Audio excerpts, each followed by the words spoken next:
안녕하세요. 오늘은 아나스트로졸에 대해서 알아보겠습니다.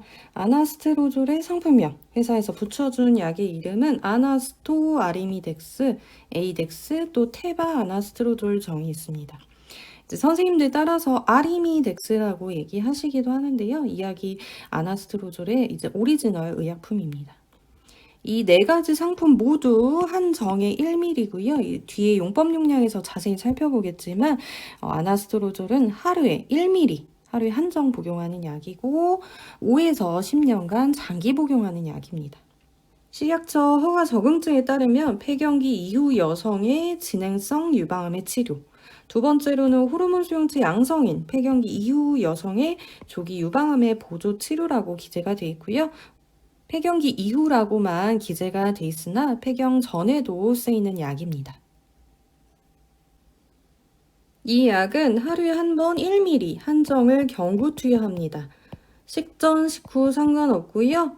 오전, 오후 다 상관없습니다. 그래서 환자분들 편한 시간에 알람 맞춰놓고 복용하면 됩니다. 나는 예를 들어 아침 8시 식후가 편해. 그럼 항상 아침 8시. 나는 자기 전에 밤 11시가 편해. 그럼 항상 밤 11시 알람 맞춰놓고 복용하시고요. 우리가 사람이다 보니까 복용을 깜빡할 때가 있잖아요. 이럴 때는 생각난 즉시 복용하고요. 생각난 시간이 다음 복용 시간에 가깝다. 이럴 때는 복용을 생략하고 정해진 스케줄대로 복용합니다. 한 번에 2배 용량을 복용해서는 안 됩니다. 제가 그림으로 조금 쉽게 표현을 해봤는데요. 항상 아침 8시에 복용하는 사람이에요. 근데 내가 복용을 깜빡했어요. 내가 생각난 시간이 오후 3시쯤이에요. 오후 3시는 내가 놓친 아침 8시가 더 가까워요. 그 다음날 8시보다. 그럴 때는 바로 아나스트로졸 복용하고요. 그 다음날 약은 그 다음날 오후 3시가 아니라 원래 아침 8시에 복용하면 됩니다. 두 번째 케이스로 내가 생각난 시간이 저녁 11시쯤이에요. 저녁 11시는 내가 놓친 아침 8시보다 그 다음날 아침 8시가 더 가까워요. 이럴 때는 아나스트로졸 한번 건너뛰고요. 그 다음날 아침 8시에는 2배 용량을 복용해서는 안 되고요. 그 8시에 맞는 원래 한 회분의 용량만 복용하시면 됩니다. 다음으로 일반적인 주의사항을 살펴보겠습니다. 이 약은 기존에 허혈성 심질환이 있는 환자에서라고 나와 있는데요. 허혈성 심질환이란 혈액 공급에 장애를 일으키는 심장 질환으로 협심증과 심근경색이 있습니다. 그래서 이러한 허혈성 심질환이 있는 환자에서 아나스트로졸 투여 시 허혈성 심혈관계 사건의 발생률이 증가한다고 알려져 있습니다. 그래서 허혈성 심질환이 있는 환자라면 위험성과 유익성을 충분히 고려해야 하고요. 기존에 허혈성 심질환이 없었다라고 한다면 고려할 사항은 아닙니다. 두 번째로는 이 약은 골밀도 감소가 보고가 되어 있습니다. 허리와 골반 쪽의 골밀도가 감소할 수 있어서 골밀도 모니터링이 필요하고요. 세 번째로는 콜레스테롤 증가도 보고가 되고 있습니다. 이 약 투여군에서는 타복시펜 투여군보다 혈청 콜레스테롤 상승이 보고된 환자의 비율이 더 높았다고 하고요. 5년 정도 복용했을 때 약 9%로 보고가 됩니다. 그래서 콜레스테롤 수치 모니터링이 필요하고 마지막으로 아나스트로졸 배아 태아 독성이 있기 때문에 가임기 여성 환자분들 꼭 피임하셔야 합니다. 다음으로 빈도가 높은 20% 이상 발생한 이상 반응을 살펴보겠습니다.